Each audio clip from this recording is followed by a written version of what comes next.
ancaman perubahan iklim sudah nyata. Copernicus Climate Change Service. Both of our governments recognize the climate crisis that we're in right now.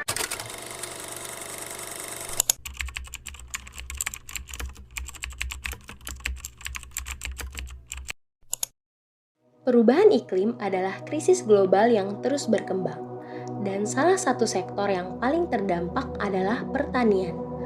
Masalah yang dihadapi oleh para petani mulai dari kenaikan suhu global, perubahan pola hujan, dan kehilangan tanah produktif. Menurut PBB, sekitar 23% dari semua emisi gas rumah kaca berasal dari pertanian, kebakaran hutan, dan penggunaan lahan lainnya. Data ini menunjukkan perlunya mengurangi jejak karbon di sektor pertanian. Kemudian, laporan terbaru dari PBB atau Badan Pangan Pertanian mengungkapkan bahwa sekitar 25% tanah di seluruh dunia mengalami degradasi tanah yang serius. Bagaimana perubahan iklim mempengaruhi pertanian? Perubahan iklim membuat kondisi penumbuhan menjadi lebih sulit. Tapi, ada banyak hal yang dapat kita lakukan untuk membantu para petani. Rahasianya ada di dalam tanah.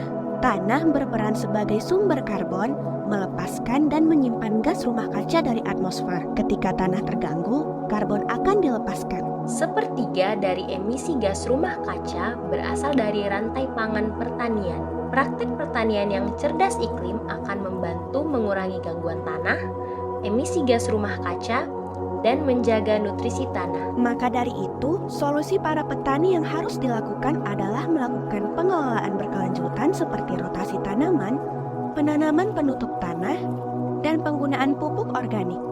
Para petani menggunakan teknologi modern seperti sensor untuk pengairan yang efektif dan pemantauan cuaca yang membantu dalam menghadapi ketidakpastian iklim.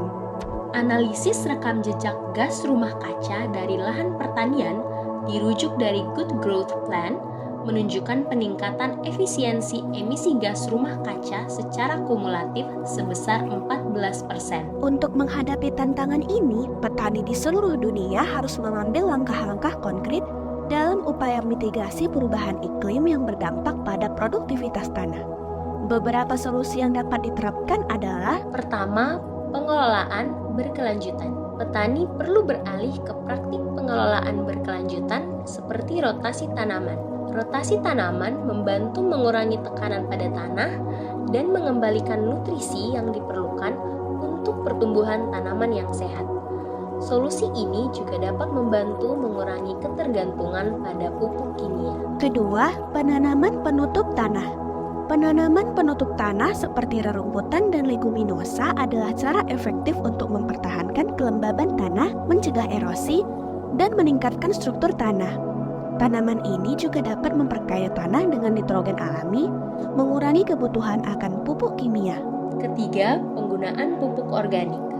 Menggantikan pupuk kimia dengan pupuk organik dapat membantu mengurangi emisi gas rumah kaca dari pertanian. Pupuk organik juga dapat meningkatkan kualitas tanah dan produktivitas tanaman dalam jangka panjang. Dan yang keempat, teknologi modern. Para petani dapat mengadopsi teknologi modern seperti sensor untuk pengairan yang efektif. Sensor ini membantu dalam memantau kelembaban tanah secara real-time, sehingga air dapat digunakan dengan lebih efisien. Pemantauan cuaca juga dapat membantu petani dalam mengantisipasi perubahan cuaca yang cepat dan mengambil tindakan yang tepat. Dengan menerapkan solusi-solusi tersebut, harapannya pertanian akan menjadi lebih berkelanjutan dan tahan terhadap perubahan iklim. Selain memberikan manfaat bagi petani, hal ini juga akan memberikan dampak positif pada lingkungan dan masyarakat secara keseluruhan. Kita semua memiliki peran penting dalam mendukung petani dan mempromosikan praktik pertanian yang lebih berkelanjutan. Dengan kerjasama global, kita dapat melindungi produktivitas tanah dan menjaga ketahanan pangan dunia di masa depan.